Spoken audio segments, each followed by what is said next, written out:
আমার কথাটা বোঝার চেষ্টা করুন। আপনি আমার উপর শুধু শুধু রাগ করছেন, এরকম চিল্লাবেন না প্লিজ। আমি কি বলছি আগে শুনুন কথাটা। আপনি শুধু শুধু আমার উপর রাগ করছেন। আচ্ছা, বিষয়টা ওটা না, আমার কিন্তু ভুল এরকম নেই, বলেই ঠিক আছে? যাচ্ছে। তারপরেও আমি ক্ষমা চাইছি, আমার ভুল হয়ে ঠিক গেছে, আছে। আমি আর করবো না, ঠিক আছে? আমি কিন্তু ভালো রাখছি, দরকার পড়লে আরো ভালো রাখার জন্য আমি আমার লুঙ্গি জাঙিয়ে রেখে দেবো, তাও ওকে ভালো রাখবো। এরকম করবেন না আপনি। কেন চিল্লাচ্ছেন আমার উপর? আরে হ্যালো, কে মশাই? আপনি তখন থেকে কথা বলেই যাচ্ছেন, বারবার ওকে ডিস্টার্ব করে যাচ্ছেন। ও বারবার বলছে যে আর করবো না, আর ভুল হয়ে গেছে, তারপরে আপনি উঁচু গলায় কথা বলছেন। হ্যাঁ, ছোট লোকেদের মতো উঁচু গলায় শুধু আমি একা কথা বলে, এই চুপ করো। উঁচু গলায় শুধু আমি একা কথা বলবো, আর কেউ কথা বলবে না, আপনিও বলবেন না। এরপরে যদি ফোন করেছেন তাহলে আপনার নাম্বারটা আমি থানায় দেবো, আমি আপনাকে জেলের ভাত খাওয়াবো, ঠিক আছে? এই চুপ করো বলছি না বারবার।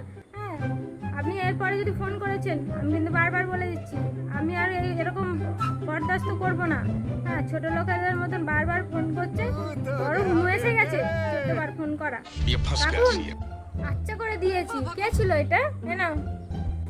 হায় হায়, তুমি আমার কথাটা শুনলে না, বলো। কেন, কি হয়েছে? সেদিনকে আমার সাথে তোমার ঝগড়া হয়েছিল, ঝামেলা হলো, তুমি তো তোমার বাবাকে আচ্ছা। ফোন করে সবই তো বলে দিলে।